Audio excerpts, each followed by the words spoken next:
हिंदू धर्म में अंतिम संस्कार के दौरान सिर पर डंडा मारने की परंपरा है। आइए जानते हैं इसके पीछे का कारण। हिंदू धर्म में 16 संस्कारों का वर्णन मिलता है। इन्हीं में से एक है अंतिम संस्कार। अंतिम संस्कार को मृतक की मुक्ति के लिए बेहद आवश्यक माना गया है। इससे जुड़े कुछ रिवाज भी हैं जिन्हें निभाने से ही अंत्येष्टि क्रिया संपूर्ण मानी जाती है। ऐसा ही एक रिवाज है शव जलाते समय मृतक के सिर पर डंडा मारने का।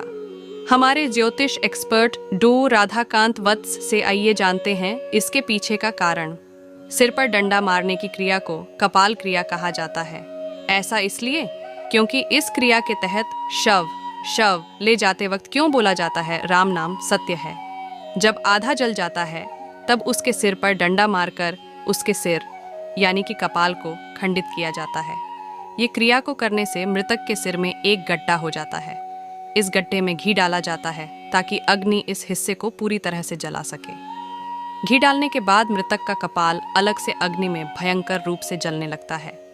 शास्त्रों में कपाल क्रिया करने के पीछे के 3 कारण बताए गए हैं। पहला कारण यह है कि सिर वाला ठोस होता है। मुखाग्नि के बाद शरीर के बाकी सभी हिस्से जल जाते हैं, लेकिन एकमात्र सिर ही नहीं जलता है। पूरे शरीर को जलाए बिना अंतिम संस्कार अधूरा माना जाता है। इसी कारण से सिर के हिस्से को डंडा मारकर और उसमें घी भरकर उसे जलाने की प्रक्रिया निभाई जाती है।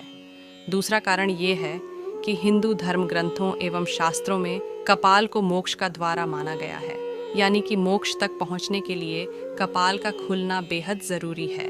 ऐसे में कपाल क्रिया के माध्यम से मोक्ष के द्वार को खोला जाता है। तीसरा कारण यह है कि अगर कपाल साबुत रह जाए तो तांत्रिक क्रिया के लिए उसका दुरुपयोग किया जाता है, यानी कि तांत्रिक अपनी क्रियाओं के लिए मृतक के सिर को उठाकर ले जाते हैं। ऐसे में मृतक को मोक्ष नहीं मिल पाता है। इसी कारण से न सिर्फ सिर पर डंडा मारने की परंपरा है, बल्कि शव पूरा जलने के बाद ही परिजनों के घर लौटने की प्रथा भी है। तो इस कारण से मारा जाता है अंतिम संस्कार के दौरान सिर पर डंडा।